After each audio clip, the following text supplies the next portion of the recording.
Also, who's a threat to peace? The Chinese Army, or the People's Liberation Army, the PLA as they call them, is issuing new threats.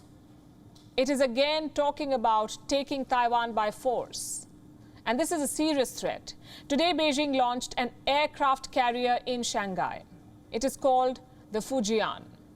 This is China's third aircraft carrier, also its largest and the most advanced warship yet. Beijing conducted a grand ceremony to launch the Fujian.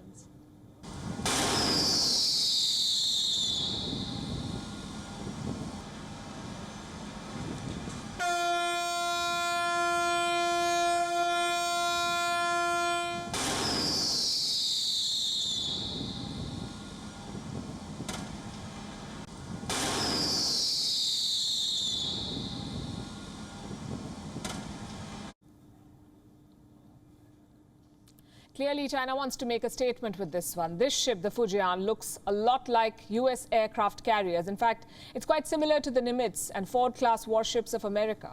Makes you wonder if this is another Chinese imitation piece. Did they build this ship, or did they just copy it? We're not waiting for an answer from Beijing.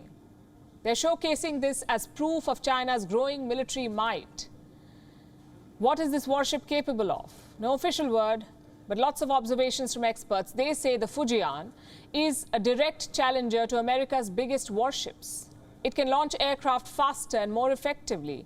This includes planes with heavier payloads. The aim is to challenge America's dominance on the high seas. China has painted a slogan on this warship in Mandarin.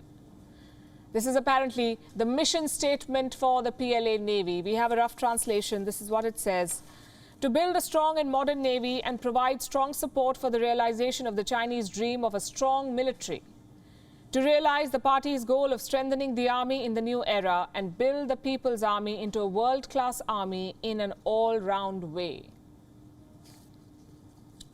China is also sending a message through this name, the Fujian. This warship is named after a coastal province in China, and this is not just any other coastal Chinese province. Fujian is in southeast China. It is the closest Chinese province to Taiwan. If China decides to invade Taiwan, Fujian can serve as the PLA's launch pad. The Chinese military is often seen conducting drills there. So naming this ship, this warship, the Fujian, is not just a symbolic move. It is a strong signal of intent. The Chinese defense minister has made some threats as well. His name is Wei Fenghe. He was in Singapore recently for the Shangri-La dialogue. This is an intergovernmental security dialogue. US Defense Secretary Lloyd Austin was also present there. The Chinese minister chose this occasion to send a message. He said, fighting for Taiwan is the only option Beijing has. If anyone dares to secede Taiwan from China, we will not hesitate to fight. We will fight at all costs. And we definitely will fight to the very end. This is the only choice for China. I want to make it clear to those seeking Taiwan independence and those behind them, the pursuit of Taiwan independence is a dead end. Stop the delusion. Soliciting foreign support will never work. They should never think about it.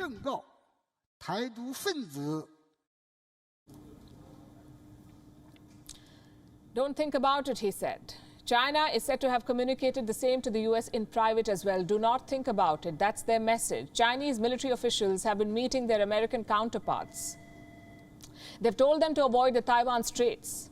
US Navy ships often pass through these waters. Why do they take this route? To assert America's support to Taiwan. Now, China has told the American Navy to stop doing that. It has come up with a new argument to block American ships. This is what China says. The Taiwan Straits is not part of international waters. It says the region is part of China's exclusive economic zone. So foreign warships cannot pass through the Taiwan Straits. Basically, China is claiming sovereignty over these waters.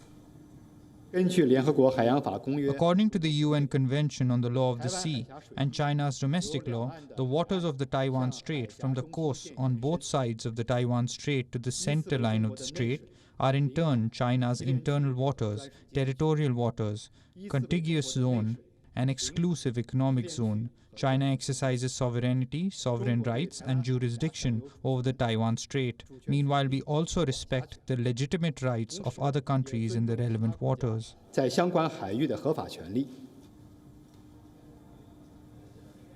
So that's the message from Beijing to Washington. Now let's recap China's recent actions. The tone of diplomatic messages from Beijing has changed. The tone has become more aggressive, especially on the question of Taiwan. There is an urgency to quickly ramp up the military capabilities of the PLA. China has stepped up its drills in and around Taiwan Straits. China's actions are raising tensions both in Washington, D.C. and in Taipei. They fear that Xi Jinping could shorten his own timelines, that he could launch a mission to take Taiwan sooner than expected. The US establishment, the defense establishment, feels that the next 5 years are going to be tough. They fear China could attempt an operation before 2027. That's what America fears. Taiwan's assessment is more grim. Policymakers there say that Beijing wants to modernize the PLA quickly. If it achieves that goal, Xi Jinping might, quote-unquote, opt for war soon. Now, I know some of these reports sound alarmist, but the cost of ignoring Beijing's threats will be too high. The world has already made this mistake with Ukraine. It should not be repeated with Taiwan. WION is now available in your country. Download the app now and get all the news on the move.